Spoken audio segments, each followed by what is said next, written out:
Welcome to the Warrior Wilding Show. For today's interview, we have Michaela Saunders. So excited to have you. Thank you for being here. Thank you so much for having me. It's such an honor to be here. So today, as we mentioned, it's just going to be a little casual chat where we talk and just go about what you have to offer for your modality and what your motherhood journey has been. So tell us a bit about yourself. What do you do? So I have my own little business. I do tea leaf readings, tarot readings, and healing for work. Mhm. I do my best to help people embrace their path and kind of find their highest route on their path through empowering themselves and really letting them see the blind spots. It can often be a little blunt, but here we are. Well, sometimes you need a little bit of boldness into your wellness path. Although, Yeah, I would agree with that. Sometimes I think it's important not to mix words in those types of situations. It just doesn't help, you know? mm, yeah, the specific wording, right? It's the spelling, it's the way that you use the words that really affect how your story and how your journey develops in a way. Yeah, I agree. And I mean, saying that, when I am doing an intuitive reading for somebody, I really don't have control of what words I'm saying. So it's just coming straight through. So I can't take much credit at the same time. Just really intuitively speaking what comes up. Yeah, I step into a space of channeling their highest self. So usually that will come through with very blunt, straightforward messages. That is very interesting. I like that. I think everybody kind of needs that at some point in their lives to really experience reconnecting and finding their, really being able to connect with their higher self and the person that they really are. And that, and finding the way to become that person by meeting it through your Yeah, reading. yeah, I agree. And I mean, there's also, of course, like levels of softness that need to be Um, incorporated in that as well. And like really creating the space to for my clients to feel fully seen and heard during that time. yes. There's Mm. not enough of that in our world. No, that's very true. It's trying to find the balance and the flow between the needing for the bluntness and this is what's happening, this is where you're going, this is what you need to do to meet Yeah. yourself, but also being soft and compassionate on the journey because it's not easy. It's definitely not. No, exactly. Exactly. And it's very lovely. One day I will book the mother, right? The mother is Yeah. so busy trying to It is a navigate. busy life. It's fair. I get you. Time just flies away, and before you realize it, you have, now you have a child. You don't have a baby anymore. You have a full-grown child. Yeah. Yeah, my little guy is like sprouting like a tree right now, and I'm like, "What is happening? You're The supposed sun to has a stay small way. forever." I know, that's true, but the sun kind of has a way. As soon as spring starts, it feels like we're all just sprouting so quickly. Yeah, it's so true. I agree. Mm. So what led you to intuitive reading? That is such interesting. That Okay. is a beautiful story. Uh, so I had a couple of near death experiences as a child. Mm. I medically am not supposed to be here on a few accounts. So Wow. I've always been very close to spirit since I was teeny tiny. I've always been curious of w- other realms and other like what's on the other side of the veil, basically. I It started with like me because my mom was religious, I was really interested in angels when I was a child, and then that turned into fairies and all of the things. So there isn't a lot that I don't believe in, to be fair, that exists. Uh, my belief system is pretty vast and wild and colorful and full spectrum. But when I was a teenager, I started diving into it more. I was asking a lot of big questions around my purpose because, I mean, since I was a tiny person, I was really told by everybody around me, like including doctors, that I was meant to be here, you know? And I mean, I believe we all have signed up to be here, but that was instilled in me. Mm, Um, but to be asking questions at such a young age of like, what is my purpose is was pretty extreme, yeah. to be fair. But I was. So I was really on quite the journey around probably when I turned 14, it kind of sprung up more so. Um, I would try and get psychic readings and healing, and every time I did that, they would often either not be able to read for me or like turn it back around and say that I'm the one that should be reading. And Interesting. I didn't really get it, but it took a while for me to I guess fine tune those capabilities. But when I had my son, it was actually when I was pregnant that I really got more comfortable with my body, and I was able to finally ground into my body and see it as like such a sacred place because I had such a difficult health issues growing up. I was in and out of the hospital for the first 9 years of my life. Wow. So I was really uncomfortable in my body due to Oh, experiencing so much pain on a okay. regular basis. So it was when I got comfortable with being grounded in my body that it just flew, like it exceeded my psychic ability like tenfold, Yeah. which is amazing. And then I just really I was able to teach myself how to get out of my own way and to trust, Mhm. allow it to come through, and really just hold space for those around me. Mhm. And I was pretty there. So then I did healing before that, to be fair. I would massage my sister very regularly. She Mm, has Lyme's disease. mm, So when she was pregnant, actually, I was massaging her very mm. regularly and naturally have been gifted with healing capabilities. So I was just naturally doing energy work. Yeah. And then after I had my son, I started doing tarot, and then tea leaf reading is kind of more so my magic. And once I developed, like, again, that trust piece, it's like the most trust you could experience. Mhm. I was able to dive into that tool even more so. And now I just channel when I'm doing readings, as I mentioned before, and I just show up to whatever needs to be said in that moment. But it's a capacity that I think every single person has the capability of being able to do. It's just a matter of really stepping into that trust piece and learning how to get out of your own way. Yeah. That's so beautiful. Just the way you put it. It's a beautiful story. Thank you for sharing it. Well, Thank you. it is beautiful that you are here, that you're still here Very doing this. grateful to be here. Yeah, I'm grateful that you are as well.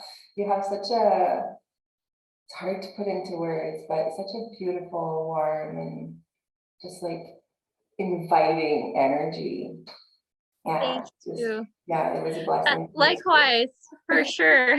Well, thank you. But I really want to go back. You mentioned, like, obviously from a young age, being, in and out of the hospital, not being comfortable or feeling, secure in your body, like you're sustaining life, right? Because Yeah. with all these experiences, it's hard to describe. Like it must be hard to feel grounded and safe into your body. And so how was it to switch and be pregnant and sustain life and then bring that life Yeah. onto the earth? Like, how would you describe that? I mean, so I guess that's a bit of a long story, and feel free to cut me off if I'm trailing on. But so I have something called an autonomic nervous system syndrome.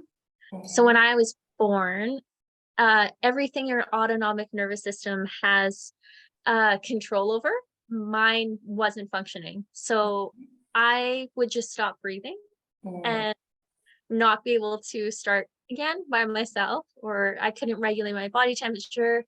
My heart rate was going out of control. I couldn't eat, like everything you could think of. So doctors didn't really understand how to handle that. And I had a lot of surgeries on my stomach as a newborn baby as a result as well. Um, and that's why I was sent home at 8 months with expectations that I wouldn't make it to see my first birthday, let alone any other life expectancy. um, so I was in major pain. Well, I was also in a major car accident when I was 3, to be wow. fair, where I was thrown from the vehicle and my head was split open and my brain was scooped. So they didn't expect me to wake up. And if I were to wake up, I would have no capacity to talk, move, or walk. Um, and they asked me to, like, they asked my mom to take me off life support and donate my organs, which thankfully she said no to. And Mm. that's a result of me being here today. Well, thank you, Um, Mom. Wow, yeah, let's just pause here. Like, this is heavy. Like, it's pretty obviously, wild to I'm be fair. listening to your story as a child with my mother's ears, and all I can think is like the experience your parents must have gone through. Oh yeah. So Like, my mom was with me every single day at the hospital, and I'm at that age, I was one of 5. So I had 4 older siblings. So oh, she was showing up every day mm, while she had 4 other kids to worry about. And then yeah, on top of that, when the car accident happened, I wasn't the only one in the car. mm. So a lot of my siblings also had very miraculous recovery. Um, yeah, when I woke up with full brain function, which was medically impossible. Yeah. Wow. Talk I about being literally, touched yeah, by spirit. Like, you are definitely blessed. Very so blessed. blessed, very Wow. grateful to be here, to say the least, to be fair. Wow. Yeah, but as a result, of course, like it's just really a given that I would have other like pain, and I didn't really understand how to take care of my body, and doctors still to this day are don't get it. Yeah. And how my nervous system functions, like it's not something that can be fixed in Western medicine. Mm. So when I was around the age of 9, I stopped going to the hospital and I stopped seeing my doctor. I had one of the best medical, like the best in pediatrics in Yeah. Alberta, and he told me that I would be in pain for the rest of my life and I'm a lost cause. So I started to learn about my body. I started seeing a naturopath. I started paying attention to what feels good and what feels bad and how to regulate my own nervous system. Mhm. So once that started to happen, I was experiencing way less pain. I changed my diet, which was probably a massive, one of the biggest help Yeah. in that. equation, but and then I really, yeah, just got to know how to regulate my nervous system myself. Mhm. That was the first piece to starting to get comfortable with my body. And again, like that happened at a very young age, to be fair, which I am really grateful for.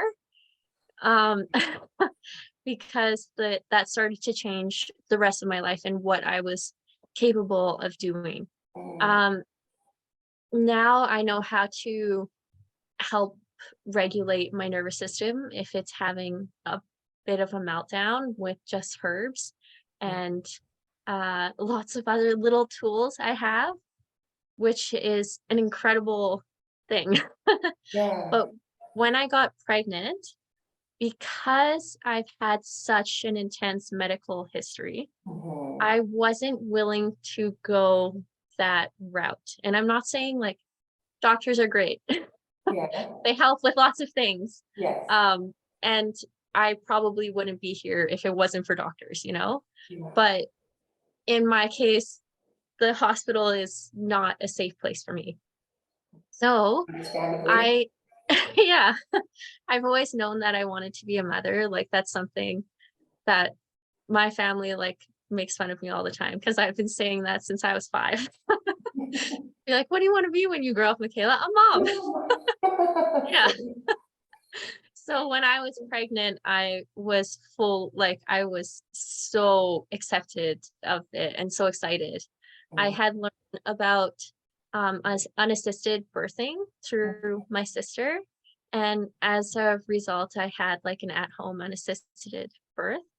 Mhm. And it was like there was a couple of things in my pregnancy that weren't so comfortable. Like I have a scar that goes like it's about this long across my stomach, and Wow. that was painful Ooh, yeah, because yeah, there's a lot of built up scar tissue.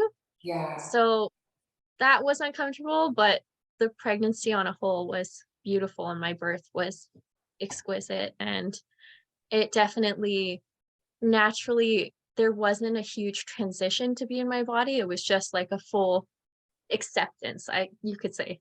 Yeah. Wow. But Wow. that was my long-winded answer for you.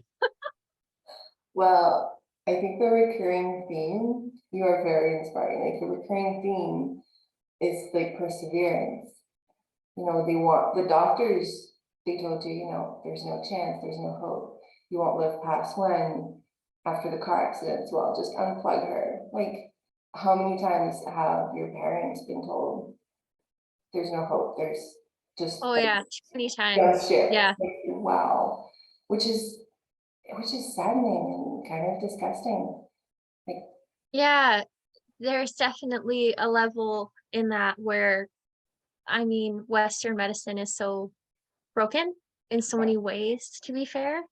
Um, if it's it's great in lots of ways, obviously, but it doesn't treat the body as a whole system. It doesn't take into account all of the working pieces. It's very, I guess, like focused, or how I can't yes, think of it's how else you very would say that, boxed but in. yeah, Yeah. and they treat you as like this is a symptom and not looking at the entirety. Yeah.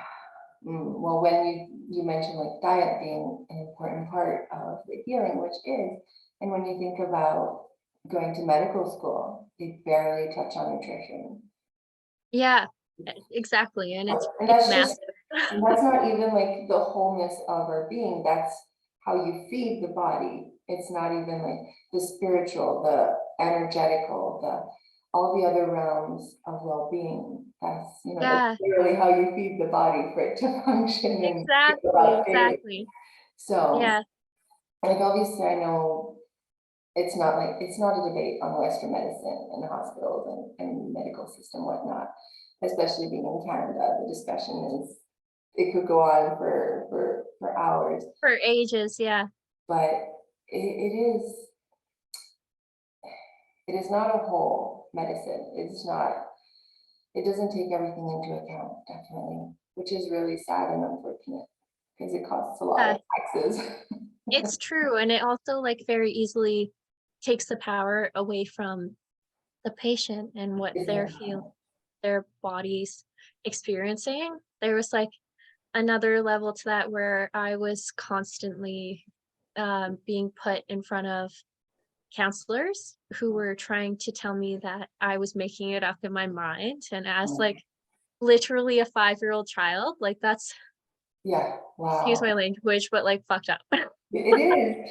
I Well, don't know how else to say it, but it it is, because is. I was in extreme pain and experiencing all of these things in my body where I felt very unsafe, and Instead of being heard like, and a held. professional is in front of me and saying, "Hey, you're making this all up in your head. Like, is your mom telling you to say this?" Stuff like that. That's just I Wow. mean, obviously, they took it back later and were like, "No, you're not making this up," but it's pretty wild to think there's a lot of people that go through that very regularly, Oh my.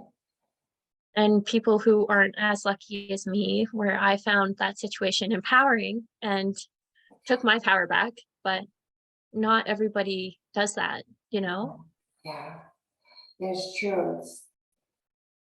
It's very disempowering, disconnecting you from like your own inner voice, your own inner feelings. Like my body doesn't feel safe. My body doesn't feel, there's something wrong. And then how many times a parent just knows, or a mother just knows there's something not right with their child. And then they go to the hospital and they're like, well, just give them Tylenol or just this or just Yeah, that, or it should be fine. And then they're like, no, I know there's something wrong. And then how many times do we hear stories of mothers having to push and go like see so many providers and finally usually it does happen a lot that they go and see like someone in the holistic field and they find out what the root cause is.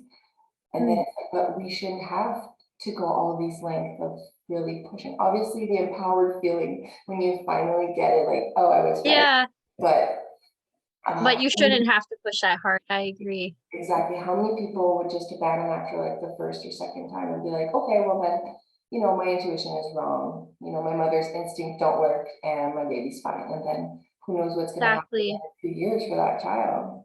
Yeah, I agree with that fully. It's heartbreaking, and I'm sure so many people that are gonna listen to our conversation is gonna agree because it's so common. Unfortunately, it should not be this way, but it's common and uh, I'm all about really focusing on like really fueling your intuition and really seeing how everything is connected to your intuition. Like Yeah, all the unease and down the line, the disease that can come, depression and doubt and really not, undecisiveness and many, many other symptoms. It's all related to your intuition. Like, are you really grounded in yourself, grounded in your own voice, like silencing the whole world and just going within what is your body telling you for yourself and what is your own voice, your own like inner wisdom is telling you about yourself and your child's well-being and how to raise them or her how to raise your yeah, children and like exactly. your mother well and you as well you were both like very very persevering like for a Yeah, child to just be that strong and resilient. yeah, my mom she's another world. She's extraordinary, and I mean, again, like, I'm one of 6, Oh yeah, and and she's still I'm on a not the only regular. one with a story. Like, she's extraordinary, and she's the epitome of somebody. She has the craziest motherly intuition that I cannot even really explain it. It's wild. She'll be like, "Oh," when my brothers were teenagers, she would just get this feeling to go and find them, and then, like, know exactly where to turn, and she would be in the back of an alley, and they would be there, and she'd be like, "Get in the car." Like, That crazy like stuff like that happening all the time. She's uh, wild. wow, well I guess that kind of with every children that you have, you get more Yeah. and more intuitive and more connected. Oh, that's so interesting. Oh, I love that. She must be. such an incredible woman. I would love to meet her one day. Yeah, you'll have to come Oh, meet her. She let's is have her on the extraordinary. show. We'll have you over for sure. Let's have her on the show as well. She needs to have her Yeah, story told. she Oh, does. like I'm trying to just, just listening to your story, obviously, like in my woman's shoes, I'm like, yes, yes, you did it, you persevered. But as a mother, I'm like, oh, I'm heartbroken and I have like tears wanting to come out. Because like you see it as a mother, you automatically you think, well, what if that was my children? If that was Yeah. my child, like, oh my, I don't even want to go that route. I mean, we're gonna cry. But Yeah, wow. Okay, that's so juicy. Thank you so much for sharing that. of course. Where can we find you if people want to know more and really soak in your Yeah. intuitiveness and Oh, resilience love energy? it. I do have an Instagram. I my business name is Lilith Rose Intuitive. So I have an Instagram for that. I also have a Facebook and a website, which is just Lilith Rose at or sorry, lilithrose.com. That's okay. Very simple. I will be sure to put all the links in the description of this wonderful episode for everybody who So wants to much love. connect with you and follow you and really dive a little bit deeper in their whole being wellness. Thank you. Thank you. It's such a pleasure. Thank you so much. I hope to see you soon. And you too. Thank you for being on the Warrior Wellness Show. Be sure to click the link below, like, share, and comment. Thank you so much. Have a wonderful day.